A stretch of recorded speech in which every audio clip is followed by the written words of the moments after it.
Welcome back, beautiful people. I know it's been a hot minute since I uploaded a video and been a little busy. So if you're new to the channel, my name is Ashley. I am a registered dental hygienist and now a boy mom. Mr. Axel was born on December 10th, and we are so happy to have him before Christmas. He was due on the 23rd, but he made his decision when he wanted to come.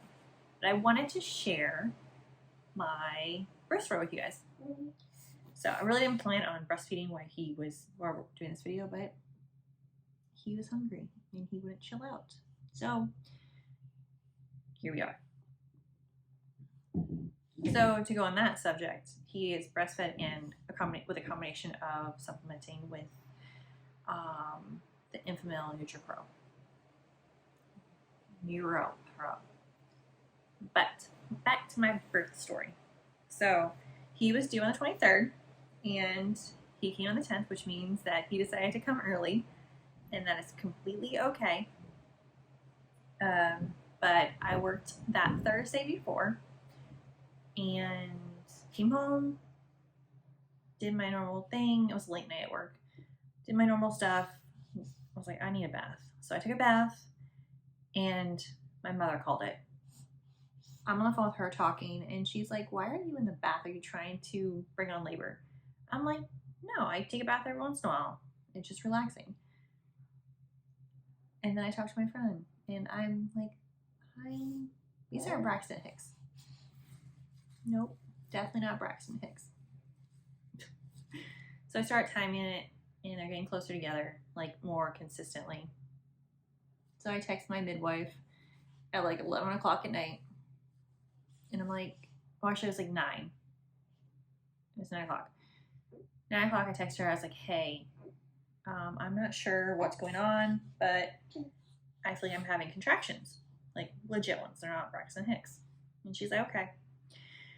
She's like, okay, let's make sure that you're not dehydrated and having false labor. She's like, drink 3 bottles of water, get back in the tub, and just relax. Get back in the tub, 3 bottles of water, I think I was like 4 bottles deep, and they're still coming. So she's like, okay, you have 2 options. You can go to the hospital now. I'll let them know that you're gonna check in, or you can write it out and see how you're feeling until morning, because I had an appointment with her at 10. And I was like, I tried to like wait it out for a while, and I'm like, Wes, I think we need to go to the hospital. He's like, really? I'm like, yeah. So he's 31 weeks that day. We go to the hospital, we get checked in, they monitor me for my contractions, and they're not slowing up. I'm like 2 centimeters dilated. So 2 centimeters and like 80% effaced or whatever it was. Okay. You can be like that for days. But with how I was contracting and they weren't slowing down, I got admitted. And the next day is kind of a blur. I didn't have any video, or Wes did, my baby daddy, domestic partner, not my husband, but does it really matter? So I really wasn't like texting anybody, responding to anything. I was just contracting every 3 to 5 minutes. I was using the ball, I was using the peanut, I was doing everything to get through these contractions. They kept on checking me. I was like dilating, but very slowly. So I think it was noon and I was like 5 centimeters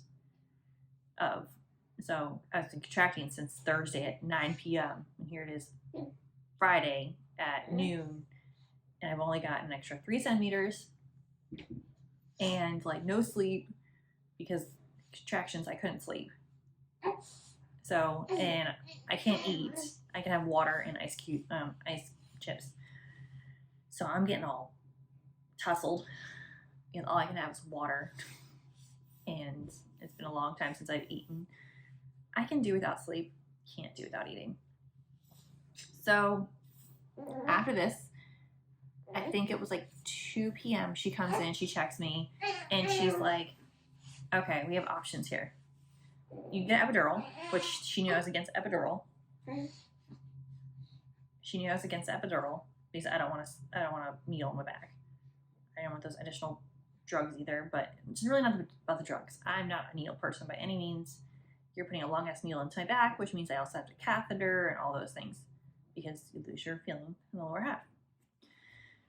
She said, you can keep on laboring like you're laboring. You're doing great. Like, everyone was so supportive in the hospital. It was amazing how supportive everyone was. Or we have an analgesic, so a painkiller that is an IV, or gets put into your IV. It's called Stadol. And I was like, okay. They explained how Stadol works and everything. And it legit, you stay where you're put. So the nurse, before she administered it, she's like, okay, go to the bathroom. You come back, lay down how you're going to want to lay down, on which side you want to lay. And once I put the drug in, you're going to stay there for a while. You're going to feel drunk. I shit you not. And I know that's super inappropriate. I'm sorry, you two, but every time I kind of like wake up, I'm like, what time is it? And I could see Wes because he was sitting in the window where I was facing. And I would feel like legit drunk. Like, I'd pick my head up and be like, oh, no, head has to go back down. So I stayed there for a couple hours, just enough for me to get sleep. Because that's what my biggest problem was. If I did not get some sleep, I wasn't going to be able to push. There was no way. So took the drug, did my nap. They came in a little bit later. I think it was like 7 or so. They broke my water because it wasn't breaking. It was at 8 or 9 centimeters at this point. They broke my water for me, which a lot of people say that's painful. I feel like contracting was more painful than that. It was a little bit like weird. And then we started the pushing game. And I guess she had to rotate in because she actually had me go like on all fours, and she was doing baby spinning or spinning baby method to try to get him to rotate into the proper position. Pushing, and then at 8:33, our little miracle came into the world. And really that was our birth. I know a lot of people say not mean things, like say things to make people feel scared about birth. Like things that could go wrong, or, oh my God, it was the worst thing ever. To be completely 100% honest, it was more tiring than anything else, for what I went through. I wouldn't say that I couldn't do it. The pain sucked. Wasn't bad. I mean, it wasn't. If you put your head in the right spot, most people could get through it. I'm not saying that epidural or C-section is not the way to go for any individual person. You have to make that decision for yourself.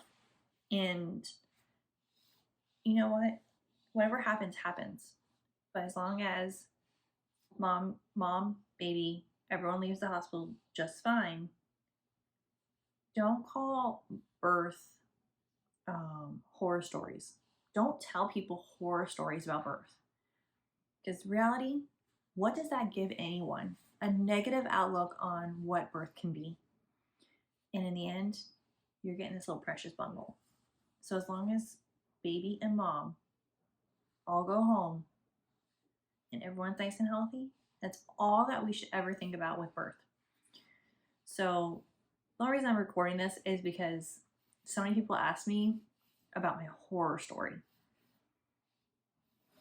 And I think that's the worst way to ever associate birth. So let's do a little recap then.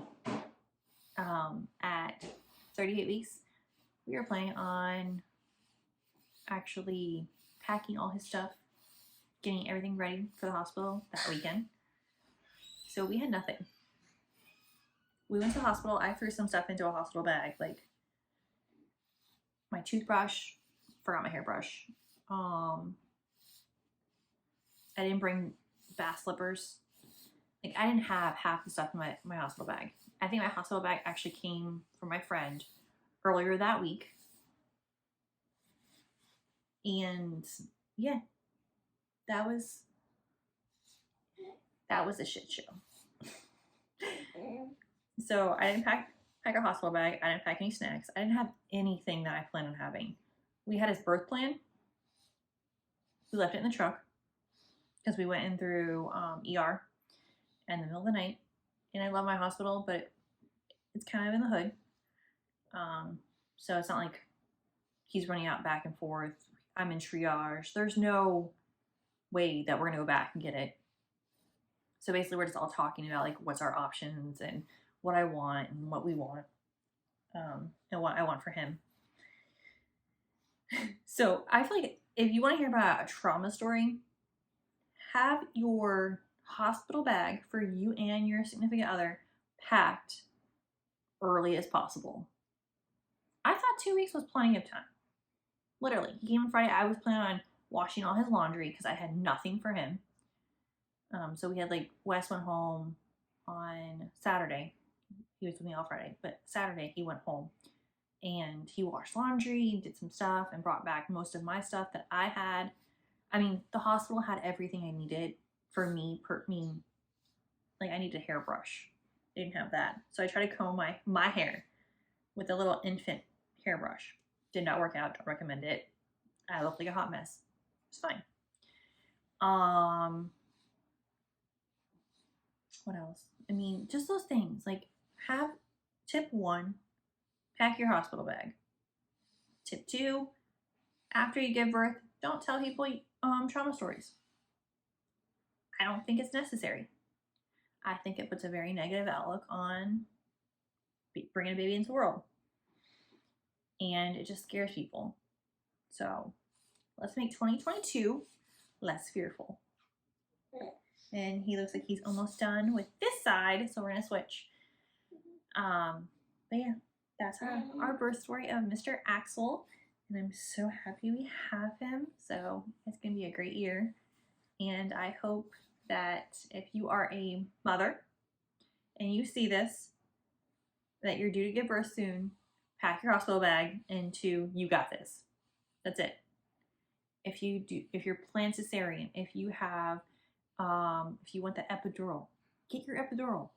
I did it for my reason, or I didn't do it for my reasons. I chose an IV solution instead, and just utilize all the things the hospital has for you, okay?